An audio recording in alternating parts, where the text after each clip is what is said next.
que, onde não há conversão dos pais aos filhos, o que vem é a maldição sobre a terra. Mas eu não tive tempo de expandir, porque só existe conversão de pais aos filhos e conversão de filhos aos pais, tanto no contexto de Malaquias, que projeta para diante a vinda do Messias, antes dele, de Elias, como em Lucas 1,17, quando se louva a chegada do Messias. Já se tinha bendito a chegada do Elias, do João Batista, e agora se está bendizendo a chegada do Messias, de Jesus. E ao se anunciar isso, se fala dessa inversão de polos e de revelações, como o secreto vai encontrar recolocações, ressignificações diante dos sentidos históricos e das manifestações históricas. Agora, você veja que tudo isso é provocado pela presença do Evangelho. É a presença do Evangelho que mostra, que revela quem é quem. É também a presença do Evangelho que pode converter pais aos filhos e filhos aos pais. Mas é na ausência de Evangelho é que pais e filhos não se reconciliam jamais. E, infelizmente, aonde quer que falte esse espírito, que eu falei sobre ele ontem, quando os mais velhos entesouram para os mais novos com amor, aonde a preocupação não é deixar herança para os filhos, é deixar um legado de fé, de consciência, de amor, de entendimento, de compreensão. Aonde quer que não haja esse espírito ensinado pelo Evangelho, o que há é essa fratura. Como ontem eu me dediquei a explaná-la muito mais, como a gente vê hoje, vai ver aumentar. O pessoal não está preparado para lidar com o que vem aí. Os contextos atuais não revelam ainda o que está por vir. E eu quero muito antecipar para as pessoas não ficarem perplexas, porque se hoje o abismo é grande entre pais e filhos, filhos e pais, esse abismo vai ficar enorme, imenso, indizível. E tem mais. Do lado de fora da religião, vai ser muito mais fácil a conversão dos pais aos filhos e dos filhos aos pais. O problema é do lado de fora. É na perspectiva... Aliás, eu inverti aqui o que eu estava dizendo. Do lado de dentro da religião é onde o maior problema se instala. É aqui, do lado de dentro, na intimidade. Do lado de fora, onde a gente pensa que está todo mundo longe, é onde menos problemas há, onde os pais e as mães são mais compreensivos, não têm dogmas para julgar o filho, não colocam o filho no inferno, não dizem que por causa de qualquer escolha dele ou dela, ou de qualquer expressão de natureza pessoal dele ou dela, eles estão afastados de Deus, não são expulsos de casa nos lugares fora, são expulsos de casa nos lugares de perto, de dentro, bem juntinho, é aí que eles são expulsos. Você sabe que é com você que eu estou falando. Do lado de fora, no aberto, no panorâmico, há muito mais liberdade, muito menos doença, muito mais saúde nessa perspectiva do presente e do futuro. Agora, do lado de dentro, na perspectiva íntima desse grupo que você frequenta, é onde a desgraça é maior. Como eu disse ontem, é como onde os meninos se suicidam, as meninas. Às vezes tem pai que fica com tanta vergonha de ter 1, 2 filhos gays que ele próprio se aliena, vai embora, some. Tem uns que param de pregar, tem outros que pedem sabáticos, tem outros que se proíbem de tudo, ou tem outros que ficam com mais raiva ainda dos filhos. infelizmente parece que a maioria fica com mais raiva ainda, se tornam mais persecutórios, mais inimigos de toda bondade. E pode ser que você esteja vivendo isso. E aí não tem como a consequência ser outra a não ser a terra ferida com maldição. E eu olho em volta e eu vejo essa terra ferida. Meu Deus, é tanta ferida. São tantos meninos e meninas magoados. São tantos órfãos de pais vivos por causa de gênero sexual, por causa de escolhas em relação a não frequentar mais uma congregação religiosa. São tratados como quem escolheu o inferno, como quem abandonou Deus. São perseguidos. Aí tem gente que, de tão perseguida, acaba ficando com tanta raiva que vai e faz as escolhas religiosas antagônicas aos seus pais. Aí veem que os pais odeiam, como todo evangélico, quase todo evangélico pentecostal, Braulio, quase todos eles, odeiam o espiritismo, o candomblecismo, o umbandismo, qualquer outra manifestação, expressão de religião de origem africana ou afro-ameríndia, odeiam o catolicismo. E eu tenho visto filhos desses crentes que odeiam tudo e todos fazerem escolhas por grupos religiosos que seus pais abominam. Porque já que eles são odiados por quem são, eles dizem, então, eu vou ser odiado até o fim, mas pelo menos eu vou encontrar um lugar onde tem gente que me trata com mais humanidade, bate no meu ombro e não pergunta se eu namoro um menino ou uma menina. Não querem saber se eu bebo cerveja, se eu tomo uísque, eu só bebo água ou Coca-Cola. Não querem saber, me tratam como gente. E isso é tudo que eu estou buscando. Agora, essa igreja, essa sinagoga, essa casa de fariseus, saduceus, zelotes e essênios, que a gente chama de igreja entre nós, é o lugar mais ferido de maldição que existe. Procure filhos felizes. Procure meninas contentes. Ou elas e eles se fanatizam, perdem a sensibilidade, se corrompem nas suas mentes para ficarem iguais ao comércio do bazar religioso, ou se mantiverem a integridade intelectual, mental, espiritual, psíquica, serão abandonados, enxotados e desprezados. Portanto, num lugar onde, para ficar, você tem que ser outra pessoa, tem que fingir, tem que desenvolver uma persona, já é um lugar de doença. E é um lugar de doença porque ou você vira quem você não é, ou você é rasgado e lacerado em razão de quem você é, e sai machucado e ferido.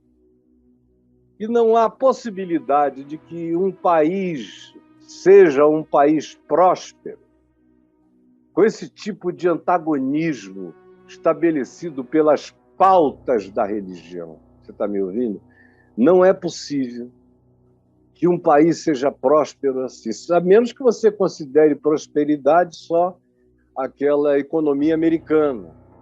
E está se tornando um país miserável, de mente, de alma, de coração, um país podre de ódio, um país de antagonismo, um país de inimigos, um país bilateral nas suas inimizades constituídas dentro do próprio povo. Para mim, isso está longe de ser prosperidade. Prosperidade é igualdade, prosperidade é menos injustiça, prosperidade é modo de vida calmo, tranquilo e manso, Prosperidade é reconciliação de pais com filhos, de filhos com os pais. Prosperidade é uma sociedade não persecutória, antes inclusiva e acolhedora, misericordiosa, cheia de compaixão. Isso é ser próspero, isso é ser humano, isso é bonito. Essa é a verdadeira riqueza. É isso que se transfere de pai para filho, melhorando as gerações adiante. Como diz Isaías 58, os teus filhos erguerão as ruínas de antigas gerações. Essa é a prosperidade, é quando pais veem os filhos melhorando a eles próprios, os pais melhorando a si mesmos, os filhos, e melhorando o passado, criando novas projeções de possibilidades de convívio humano. Mas na sinagoga da igreja, nada disso é possível.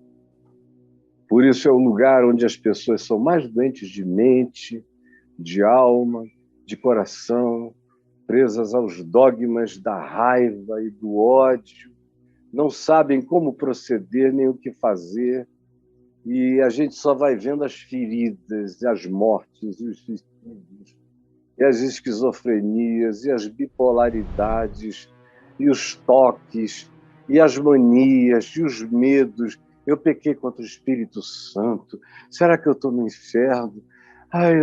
Eu não gosto de mulher, eu só consigo me apaixonar por homem. Eu sou do diabo, não é? Ai, meu Jesus! É tanto desespero, é tanta aflição em nome de um Deus que é a cara do inimigo dele, Satanás, e que oprime mais do que o diabo.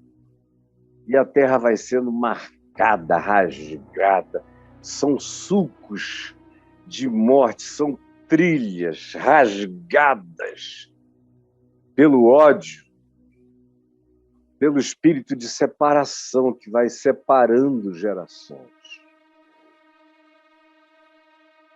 Agora, você deve estar perguntando, e o que é que eu faço?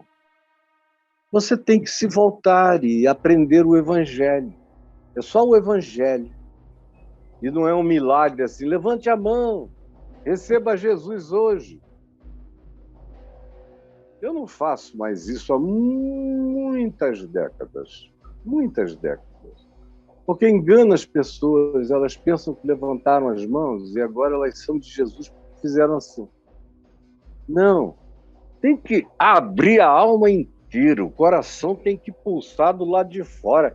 As vísceras têm que vir para fora. Você tem que ser virado do avesso, senão não houve regeneração e conversão no Evangelho. Tem que haver uma mudança de consciência, de princípios, de decisões, de atitudes, de compreensões, de interpretações. Isso só acontece com você dando razão a Jesus todo dia. Você vai absorver o Evangelho. Toque aí o Evangelho de Carreirinha no meu YouTube. É um playlist que pode tocar de Mateus ao Apocalipse para você ficar ouvindo, enchendo a sua mente dos pensamentos de Cristo Jesus, do Evangelho, e botando em prática. Aprendeu, praticou. Aprendeu, praticou. Em relação a seu pai, a maioria dos que me ouvem aqui são filhos. A maior parte do meu público é de 18 anos aos 38 anos de idade, 40 anos de idade. A maioria deles ainda são apenas filhos.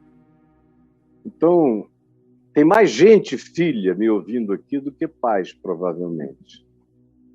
E eu peço a você que cresça, que aprenda com Jesus a tratar dos seus pais. Os pais, às vezes, têm que ser colocados nos lugares certos, como Jesus colocou Maria. Eu não tenho tempo para mostrar aqui como nos evangelhos Jesus foi educando Maria. Como ele foi educando os irmãos dele em relação a ele. Com paciência, com calma, sem conflitos. Depois todo mundo creu nele, mas ele não teve pressa para fazer nada acontecer. Ele só viveu quem ele era e não negociou quem ele era. Mas ele não se diz. E então Jesus, voltando para casa, reuniu a sua mãe e os seus irmãos e pregou o evangelho do reino de Deus para eles. Não. É porque eles já sabiam? Não. Eles tiveram que aprender como qualquer outro. Porque ninguém é profeta, Jesus mesmo disse, na sua própria terra, na sua própria casa, na sua própria família. E o texto de João diz, porque nem mesmo os seus irmãos criam nele. Depois, um deles virou apóstolo, o outro também Judas. E outros dois não são mencionados, mas estavam naquela comunidade da fé, que nasceu no Pentecoste. E a mãe dele também, que acabou vivendo com o apóstolo João até morrer. Mas foi tudo sendo educado pelo filho. O filho educando a mãe, educando os irmãos. E você tem que fazer isso como Jesus fez, sem palavras, sem gritaria, com a sua atitude. E os pais, a mesma coisa com os filhos. Com os filhos, o pai pode admoestar, a mãe também. Admoestar é aconselhar, é trazer um tipo de instrução que não está no filho, por isso vem de fora. É admoestar, é alguma coisa de alguém que de fora observa com amor, com respeito, com reverência pela alma do filho e fala, olha, isso pode te fazer mal. E fala com brandura, porque nenhuma admoestação feita sem brandura funciona. Como diz o livro de Provérbios, a vara da indignação, a disciplina da raiva falhará sempre. É com brandura, é com admoestação no espírito pacífico, é que pais podem conquistar a audição do coração dos filhos e filhos aos seus pais. Eu quero recomendar que você comece a fazer isso, porque senão, gente, nós não vamos a lugar. Eu vou pregar aqui até morrer, você vai ouvir para sempre, mas não vai acontecer nada, absolutamente nada. Vão continuar todos extremamente infelizes, doídos, feridos, separados, machucados, magoados, com raiva, especialmente nessa semana agora. Há muitos filhos que votam, escolhem, pensam, interpretam de maneira diametralmente oposta dos seus pais. Então, pelo amor de Deus, poupe-se. Nada de guerra nem de briga. Onde há fanatismo, ninguém muda de ideia. E ouça, guarde, aonde há fanatismo, ninguém muda de ideia. Só um milagre faz um fanático mudar de ideia. Sem milagre, nenhum fanático muda seu pensamento enraizado no dogmatismo burro. Sem milagre não existe ressurreição dos mortos, mental e intelectualmente falando. Não há renovação da mente se não houver um milagre diário de rechecagem de mim mesmo com o Evangelho. É o que me mantém renovado e crescendo, com a mente em estado permanente de reconstrução renovada, de melhoramento contínuo, andando na direção de se tornar uma mente como a de Jesus. É isso e é disso que nós precisamos se nós quisermos começar a ver a terra ser curada em volta de nós, na casa da gente, no casamento da gente, com os filhos da gente, com os pais da gente, na família extensiva da gente, nos lugares de fraternidade que a gente frequente, no trabalho, nos ambientes mais variados. Faça o possível para manifestar a verdade do que você crê, sem implicância, sem choque. você perceber antagonismos, silencie, não alimente as feridas, não escave os furúnculos, não abra as cicatrizes, ajude a limpá-las, a pensá-las com o que pode sará-las. E o que pode sará-las é amor no Evangelho, é manifestação de paz. Aí você diz, poxa, será que eu vim hoje aqui, Caio, para ouvir isso? Mas é justamente isso que o mundo inteiro está precisando ouvir. Infelizmente, não está todo mundo aqui. Mas eu sei que o Espírito Santo pega essa palavra que está sendo dita agora e está espalhando por aí, no coração de milhares e de milhões. E é isso que eu peço que o Espírito Santo faça agora, nesse momento. Espírito de Cristo, Espírito de Deus, Espírito de Jesus, Espírito Santo, Espírito da vida, Espírito da verdade, Espírito da exortação, Espírito da consolação, Espírito da cura, Espírito da luz, Espírito do amor, Espírito da verdade, eu te invoco e imploro que haja um lugar de tua penetração no coração de milhares de milhões de pessoas. Eu estou aqui sozinho falando, mas eu não estou só, porque tu estás comigo. E tu estás entre mim e os milhares e milhões que me ouvirão nos próximos dias.